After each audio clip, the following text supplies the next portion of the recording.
কসবা ল কলেজে গণধর্ষণের ঘটনায় আজ ঘটনার পুনর্নির্মাণ হলো। আজ ভোর 4টায় ধৃত মনোজিৎ, প্রমিত, জয় ও নিরাপত্তা রক্ষী পিনাকিকে নিয়ে কলেজে পৌঁছন তদন্তকারীরা। 4 জনকে নিয়ে কলেজের ইউনিয়ন রুম এবং গার্ডরুমে ঘটনার পুনর্নির্মাণ করে সেট।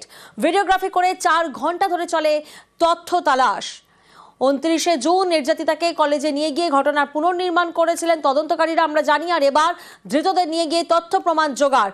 প্রতিনিধি অভিজিৎ এই মুহূর্তে আমাদের সঙ্গে রয়েছেন, সরাসরি অভিজিতের কাছে যাব। অভিজিৎ, আজ পুনর্নির্মাণ হলো, সেক্ষেত্রে আর কোন কোন চাঞ্চল্যকর তথ্য সামনে উঠে আসছে?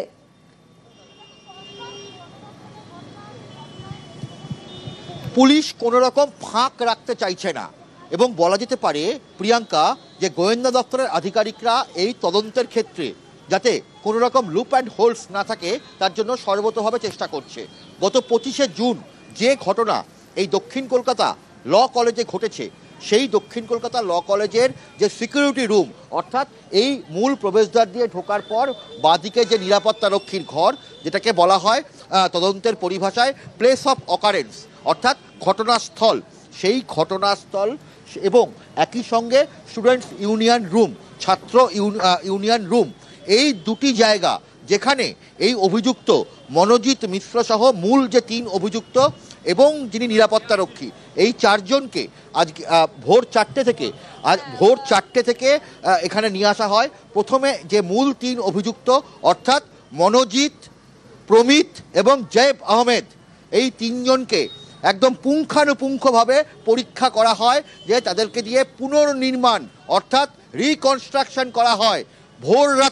ভোর 4টের সময় লালবাজার থেকে মূল 3 অভিযুক্ত এবং তার সঙ্গে নিরাপত্তা রক্ষী 4 জনকে নিয়ে আসা হয় এই কসবা ল কলেজে এবং তারপর তাদেরকে নিয়ে সেখানে সমস্ত জায়গাগুলোতে, অর্থাৎ কলেজের যে জায়গাগুলোতে অভিযোগকারী তরুণী যে অভিযোগগুলো করেছিল সময় ধরে সেই জায়গাগুলোতে পিন পয়েন্ট করা হয় এবং তদন্তের জন্য সেই জায়গাগুলোতে নিয়ে যাওয়া হয় যে অভিযুক্তদেরকে, এবং সেখানে কি তারা করেছিলেন, কিভাবে ঘটনা ঘটেছিল, সেই গোটা বিষয়টার পুনর্নির্মাণ করা হয়।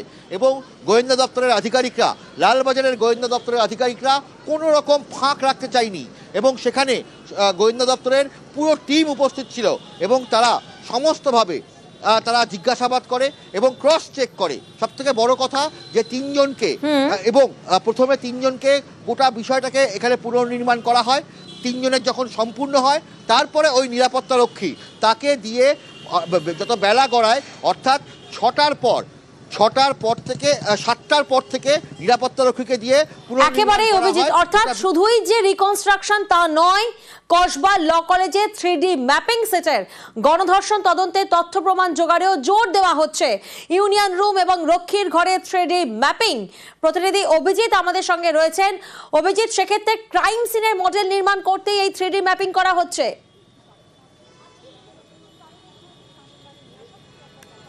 নিঃসন্দেহে, এবং এই 3D স্ক্যানার, 3 ডাইমেনশনাল স্ক্যানার দিয়ে, অর্থাৎ ত্রিমাত্রিক স্ক্যানার দিয়ে 3D ম্যাপিং করা হয় এই college building, south Calcutta law college, তার 3D ম্যাপিং করা হয়।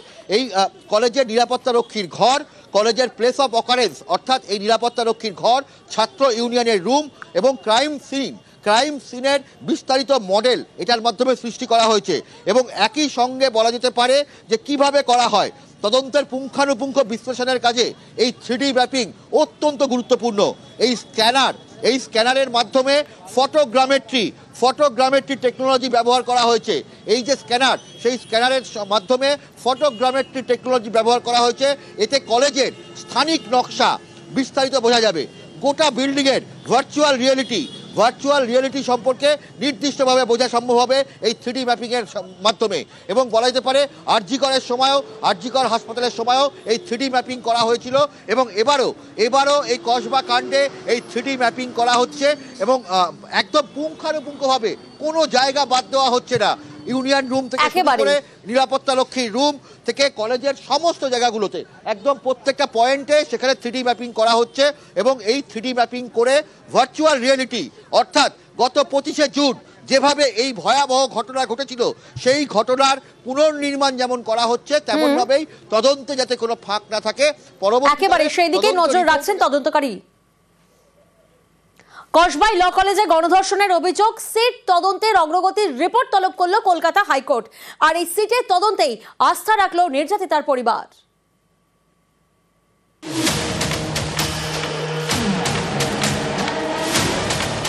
গত বুধবার সাউথ ক্যালকাটা ল কলেজে গণধর্ষণের অভিযোগ, এ নিয়ে জোর তোলপাড় জনস্বার্থ মামলা হয়েছে কলকাতা হাইকোর্টে। বৃহস্পতিবার শুনানি হয় বিচারপতি সৌমেন সেন এবং বিচারপতি স্মিতা দাসদের বেঞ্চে। সেখানে সিট তদন্তের অগ্রগতি রিপোর্ট তলব করে আদালত। কেস ডায়েরিও তলব করা হয়। 10 জুলাইয়ের মধ্যে রিপোর্ট পেশের নির্দেশ দেয় হাইকোর্ট। শুনানিতে এদিন নির্যাতিতার পরিবারের আইনজীবী বলেন, নির্যাতিতার নাম ধাম যেন প্রকাশ করা না হয়, পরিবারকে যেন তদন্তের অগ্রগতি রিপোর্ট দেওয়া হয়।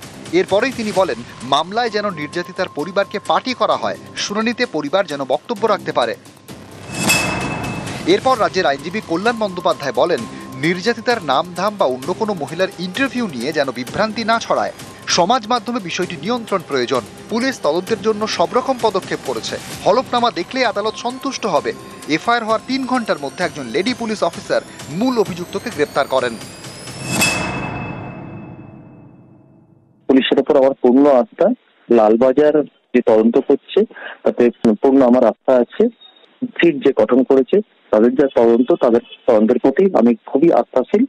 আমি চাই তারা পূর্ণ তদন্ত করে দোষীর উপযুক্ত শাস্তির ব্যবস্থা করে দিক। আমাদের যা ভিকটিমের সাথে কথা হয়েছে, সিট পুরো কর্পোরেশন করছে ভিকটিমের সাথে।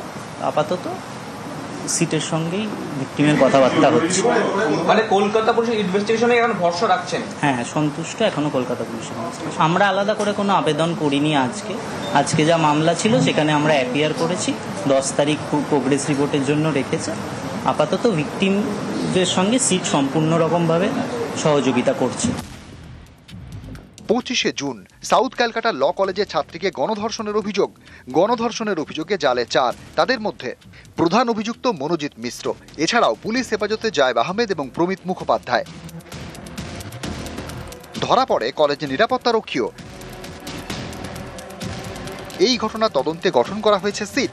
তাদের থেকে রিপোর্ট তলব করল হাইকোর্ট। অর্ণব হাজরা, নিউজ 18 বাংলা।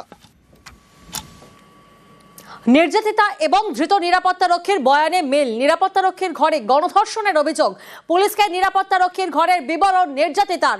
জেরাই ঘরের অবস্থার একই বিবরণ নিরাপত্তারক্ষীরও। আগোছালো বিছানা দেখেছিলেন তিনিও, এমনটাই দাবি করছে ধৃত। ঘটনার পর একবারই ঘরে ঢোকার দাবি নিরাপত্তারক্ষী।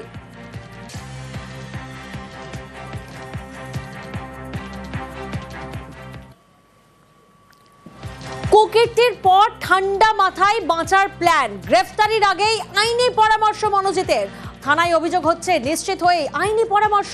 26 জুন এক আইনজীবীকে ফোন করে মনোজিতের কল রেকর্ড থেকে তথ্য তদন্তকারীদের হাতে আসে। পাশাপাশি নির্যাতিতা এবং তার পরিবারের গতিবিধিতে নজর রাখা হয়েছিল। 26 জুন সকাল থেকেই নজর রাখছিল মনোজিৎ। আইনি সাহায্য ও পরামর্শ নিতেই কি এই ফোন, সেই প্রশ্নটাই উঠছে।